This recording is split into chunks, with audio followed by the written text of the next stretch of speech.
New information is emerging about one of reality television's most mysterious disappearances. Shelby Stanga, better known as the Swamp Man, once dominated History Channel screens with chaotic energy, wild survival skills, and a chainsaw that never seemed to leave his hand. Then, without warning, he vanished. No farewell episode, no public announcement, no social media trail, just silence. Fans have spent years asking what really happened. Behind the cameras, sources point to production conflicts, emotional burnout, a surprising arrest, and a man who was never built for Hollywood pressure. Local sightings suggest Shelby quietly returned to the Louisiana swamps he came from, living far from attention. Before we begin, make sure to subscribe and turn on notifications so you don't miss the truth behind television's strangest legend. Tonight, we uncover the rise, retreat, and hidden reality of the man the swamp still calls its king. Long before television crews ever pointed a camera at him,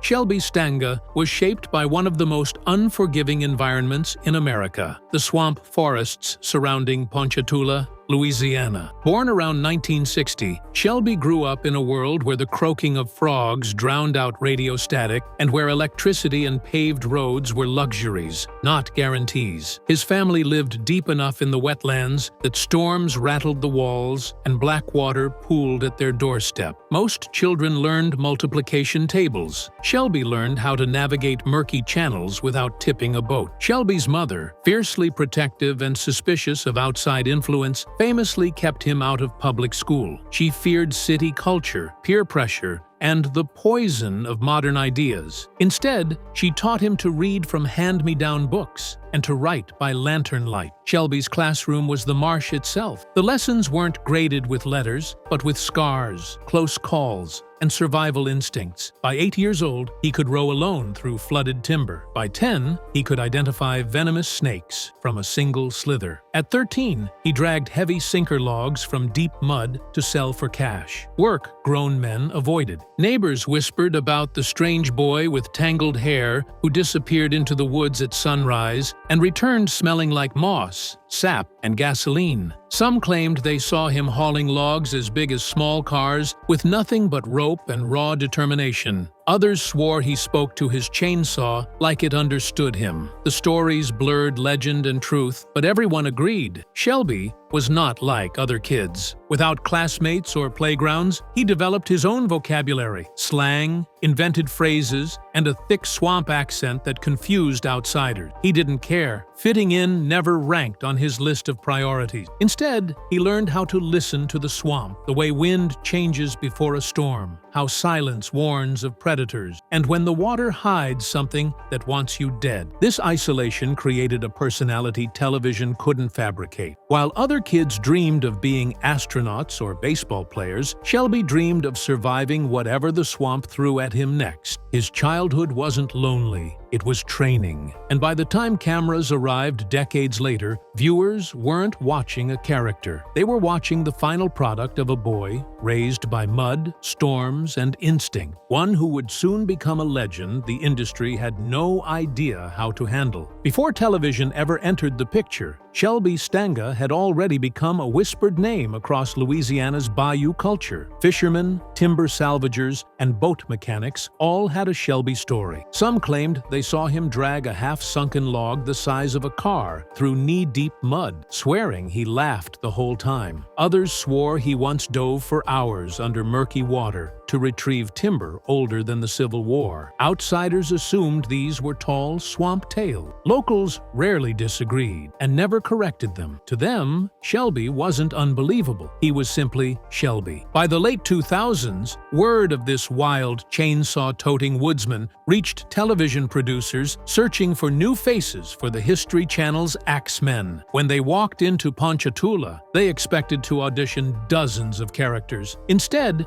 they found one man they couldn't take their eyes off. Shelby didn't act for the camera. He didn't pose, rehearse, or slow down when they asked him to repeat something. He simply lived, loudly, chaotically, hilariously. The producers didn't write him into the show. They surrendered to him. When his first episode aired in 2009, something unpredictable happened. Viewers couldn't look away. Shelby didn't just log wood. He wrestled swamps like they were personal rivals. He talked to his chainsaw, cursed at trees, and laughed maniacally when alligators came too close. He wasn't pretending to be fearless. Fear just didn't fit into his vocabulary. For audiences drowning in scripted television, Shelby felt like a punch of oxygen. Clips of him began exploding online. Fans replayed moments where he dove headfirst into the mud or broke into incomprehensible swamp slang. Late-night shows joked that he spoke a language only alligators understood. Memes spread, merch followed, ratings spiked. And behind the scenes, networks scrambled to bottle the lightning they had accidentally captured on camera. Soon, History Channel executives made a risky gamble: build an entire show around the man the swamp raised. And, just like that, the legend of Shelby the Swamp Man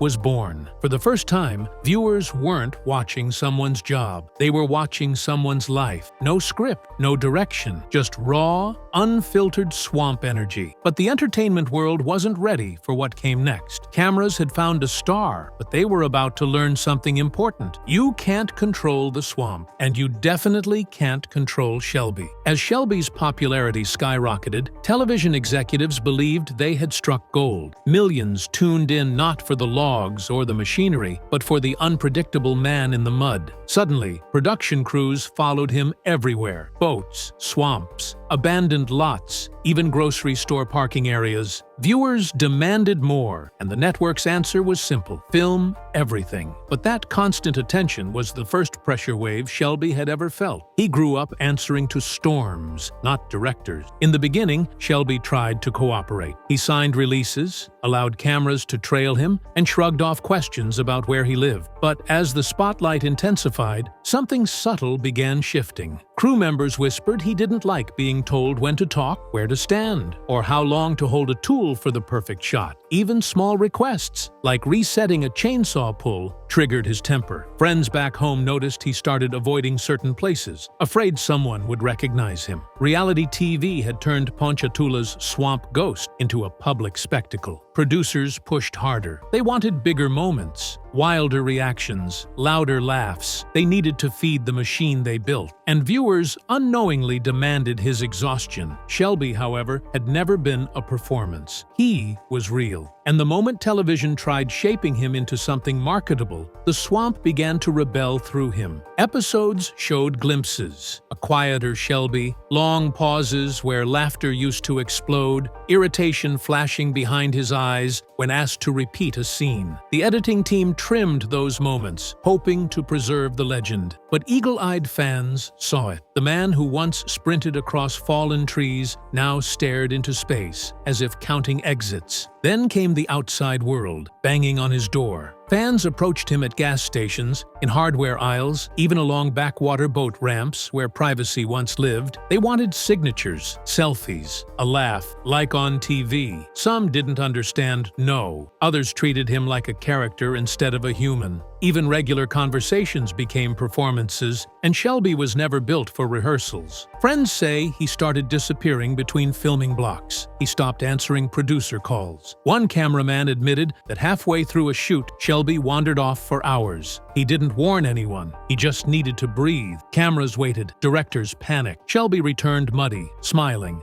unaware he'd just cost thousands of dollars in crew time. Publicly, Shelby remained the lovable swamp man. Privately, something was beginning to crack under the weight of being watched. Fame was no longer fun. It was surveillance. The swamp, once quiet and safe, now echoed with producers shouting scene numbers and time schedules. For a man who spent 50 years mastering nature, suddenly being tamed by television was suffocating. And the first real sign was simple: Shelby stopped laughing. According to police reports, Shelby entered a residential property with a chainsaw during a land dispute, allegedly threatening neighbors and refusing to step down when authorities arrived. For a man who normally wrestled alligators instead of neighbors, the story stunned viewers. Memes turned serious. Comment sections exploded. But beneath the shock, something darker was brewing. Locals quietly admitted tensions had been building for months. They'd seen film crews come and go. They'd watched tourists pull over to catch a glimpse of the man from TV. The swamp that once offered peace had become a zoo exhibit, and Shelby, the rare creature inside it, didn't know how to escape the bars. Around production lots, whispers spread. Camera operators claimed he snapped when given instructions. Directors said he stormed off set without warning. Assistants described unpredictable mood swings. What viewers saw as wild charm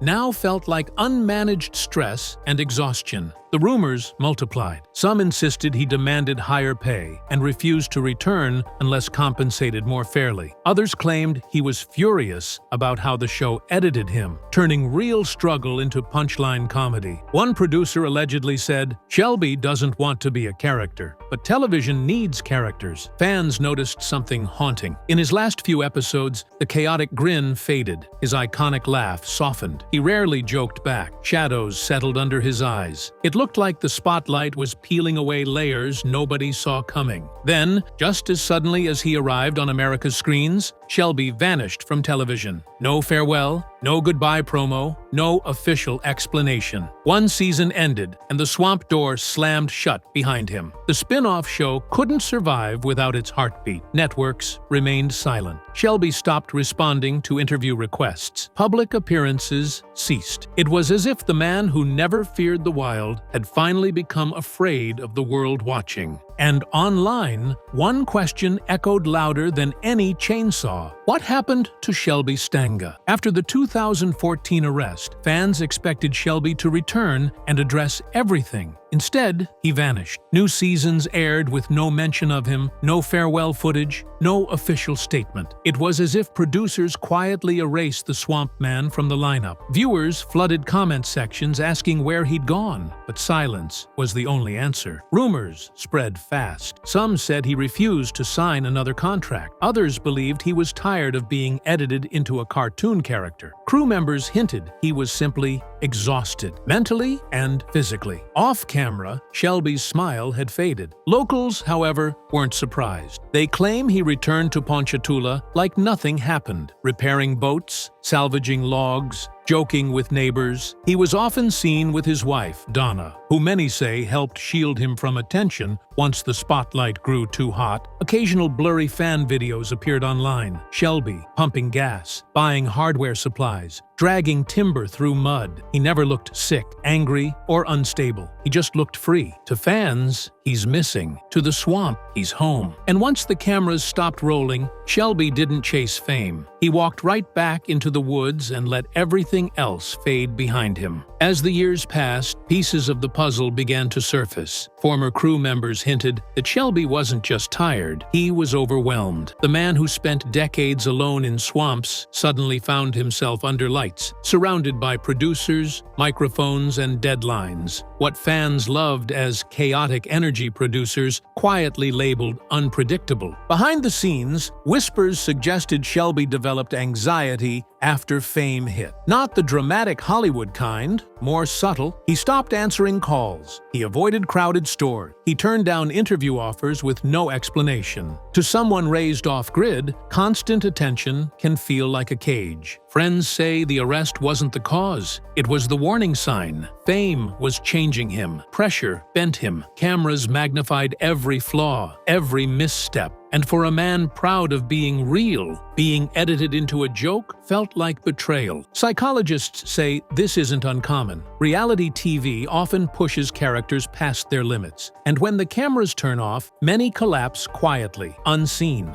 Then there's Donna, his wife. Locals claim she was the anchor who pulled him away from the storm. A neighbor once said, "Donna kept him human." She reminded him that being loved by millions doesn't matter if you can't recognize yourself in the mirror. Producers asked for bigger reactions. Fans demanded wilder moments. Internet culture never sleeps. But Shelby was never built for fabrication. He refused scripts, hated retakes, and when the world tried to shape him, he simply walked away. Now, when fans catch a glimpse of him at a gas station or hardware store, they notice something different: peace. No cameras, no expectations, just the Swamp Man, back where he belongs. And as the world debates his disappearance, one truth becomes clear. Sometimes the wild doesn't survive captivity. It escapes. Even though Shelby disappeared from television, something unusual happened. His popularity didn't die. In fact, it grew. Old clips of him wrestling logs or shouting swamp slang began resurfacing on YouTube, TikTok, and Facebook. Fans clipped his strangest moments, dissected his quotes, and shared stories about meeting him in passing. The internet crowned him something the network never expected, a cultural folk hero. To younger viewers discovering him years later, he became a symbol of authenticity in a world filled with filters and scripts. People joked that if civilization collapsed, Shelby would be the first one to rebuild a shelter, catch dinner, and fix the plumbing from spare boat parts. But beneath the memes, there was respect. Shelby didn't just entertain. He reminded people of something primal, freedom. He lived outside the system, outside the rules, outside the noise. Swamp locals say he never cared about ratings or fame. If the camera captured something wild, good. If not, he wasn't going to redo it. That confidence, often mistaken for stubbornness, is exactly why viewers trusted him. He wasn't pretending to be tough. He wasn't pretending to be strange. He simply was. Meanwhile, other reality stars carefully curated their image. Perfect haircuts, rehearsed catchphrases, drama for the cameras. Shelby did the opposite. He showed up with mud in his beard, ripped shirts, and a chainsaw he probably modified himself. His lack of polish became his brand, and because of that, his influence rippled beyond TV. Outdoor channels studied his episodes to understand what audiences really responded to. Content creators analyzed his unpredictability, realizing that authenticity beats manufactured drama every time. Swamp culture tourism quietly increased. Ponchatoula became a curiosity. But perhaps the most haunting element of Shelby's legacy is the mystery, the unanswered questions. Fans still whisper, why did he really leave? Did fame break something inside him? Did he see too much of our world to stay? Every few months, a blurry sighting spreads online. Shelby fixing an engine, Shelby laughing with locals, Shelby covered head to toe in swamp mud like nothing ever changed. Each clip proves the same thing. The swamp man didn't disappear. He just stepped away from our screens and back into the wild. And in a world obsessed with staying visible, choosing invisibility may be the most powerful statement of all. In the years following his disappearance from television, one thing became clear. Shelby didn't fade. He retreated. Locals insist he never stopped doing what he always did. They see him dragging timber from blackwater swamps, repairing old boats behind gas stations, and chatting with fishermen before sunrise. To the handful who catch his eye, he offers a nod, a grin, maybe a joke. But the moment someone reaches for a phone, the swamp man slips into the trees like fog. His silence isn't mysterious to those who understand him. Fame demands constant visibility, schedules, interviews, public appearances. Shelby's life, however, was built on quiet work, cutting logs, patching motors, collecting scrap, surviving storms. Cameras disrupted the ecosystem he lived in. Fame turned his home into a theme park. When strangers started driving into the swamp looking for selfies, something inside him snapped. The bayou was no longer sanctuary. It was a spectacle. Friends say he became protective of his land, his peace, his marriage. He wasn't angry at fans. He was afraid of losing himself, and so he chose the one exit most celebrities never dare: invisibility. He didn't write a goodbye post. He didn't sell merchandise. He simply stopped playing the part everyone expected. Now, when asked about him, older locals smile. They say Shelby still laughs at broken chainsaws, still curses trees, still carries that mysterious bag of tools, but only where the mud runs deep enough to scare off cameras. Shelby didn't disappear. He returned to the only world that ever made sense. Today, when people look back at Shelby Stanga, they see more than a reality star. They see a reminder of something nearly extinct, a person who never asked for permission to be himself. In an era obsessed with clicks and branding, Shelby's greatest act wasn't becoming famous. It was walking away from it. Millions chase the spotlight until it burns them. Shelby felt the heat and stepped back into the shade, long before it consumed him.